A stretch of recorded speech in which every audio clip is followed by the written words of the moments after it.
আমার অভিযোগ একটাই, ওর যখন ব্যালেটের কাটিছে, ফাঁস দিয়ে মারিছে, ওই রকম উগারও আমি ফাঁস দিয়ে দেখতে চাই। মাগুরায় নির্যাতনে মারা যাওয়া ৮ বছরের শিশুটিকে ধর্ষণে অভিযুক্ত হিটু শেখের বাড়িতে ভাঙচুর করেছেন বিক্ষুব্ধ জনতা। এছাড়া জেলার বিভিন্ন স্থান থেকে আসা সাধারণ মানুষ হিটু শেখের বাড়ির সামনে এসে নানাভাবে ক্ষোভ প্রকাশ করেছেন।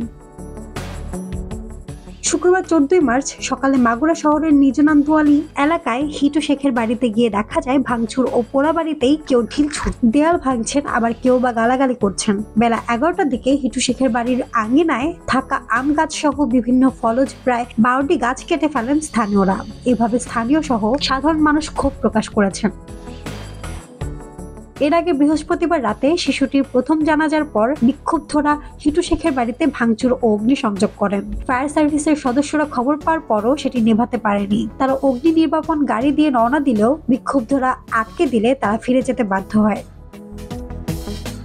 এছাড়া বৃহস্পতিবার দুপুরে জাতীয়তাবাদী ছাত্রদল, বৈষম্য বিরোধী ছাত্র আন্দোলন সহ বিভিন্ন রাজনৈতিক দল এবং বিভিন্ন প্রতিষ্ঠানের শিক্ষার্থীরা শহরে বিক্ষোভ মিছিল করেন।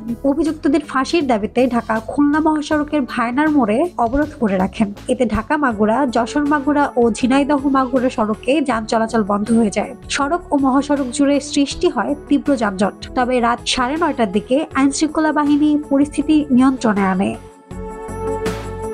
মাগুরা সদর থানা পুলিশের ভারপ্রাপ্ত কর্মকর্তা ওসি মোহাম্মদ আইয়ুব আলী বলেন, শিশু ধর্ষণে অভিযুক্ত হিটু শেখের বাড়িতে অগ্নিকাণ্ডের খবর পাওয়ার পর পুলিশ কয়েক দফা সেখানে যাওয়ার চেষ্টা করলেও বিক্ষুব্ধদের প্রতিরোধের মুখে সেটি সম্ভব হয়নি। তবে গ্রামের নিরীহ সাধারণ মানুষের জানমালের যাতে কোনো ক্ষয়ক্ষতি না হয় সেদিকে নজর রাখা হচ্ছে।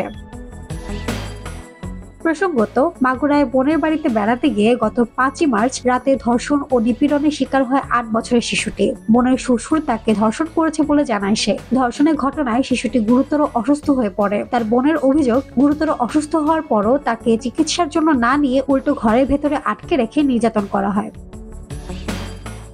পরদিন 6 মার্চ সকালে প্রতিবেশী এক নারী তাদের ঘরে এলে বিষয়টি প্রকাশ হয়ে পড়ে এবং এরপর শিশুটিকে মাগুরা সদর হাসপাতালে নেওয়া হয়। ততক্ষণে শিশুটি অচেতন হয়ে পড়ে। হাসপাতালে গিয়ে বোনের শাশুড়ি চিকিৎসকদের জানান শিশুটিকে জেলে ধরেছে। তবে কিছুক্ষণের মধ্যে চিকিৎসকরা বুঝতে পারেন শিশুটি ধর্ষণের শিকার হয়েছে। বিষয়টি টের পেয়ে হাসপাতাল থেকে পালিয়ে যান বোনের শাশুড়ি। 6 মার্চ দুপুরে উন্নত চিকিৎসার জন্য শিশুটিকে ফরিদপুর মেডিকেল কলেজ হাসপাতালে পাঠানো হয়। সেখান থেকে ওই দিন রাতেই পাঠানো হয় ঢাকা মেডিকেল কলেজ হাসপাতালে। ঢাকা মেডিকেলে 2 দিন লাইফ সাপোর্টে থাকার পর 8 মার্চ শনিবার তাকে ঢাকায় সম্মিলিত সামরিক হাসপাতালে স্থানান্তর করা হয়। বৃহস্পতিবার 13 মার্চ দুপুরে চিকিৎসাধীন অবস্থায় শিশুটির মৃত্যু হয়। ধর্ষণের ঘটনায় মাগুরা সদর থানায় মামলা করেছেন শিশুটির মা। এতে শিশুটির বোনের শ্বশুর, শাশুড়ি, ভাসুর ও ভগ্নিপতিকে আসামি করা হয়েছে। তাদের সবাইকে গ্রেফতার করেছে পুলিশ। মামলাটি এখন হত্যা মামলায় রূপান্তরিত হবে।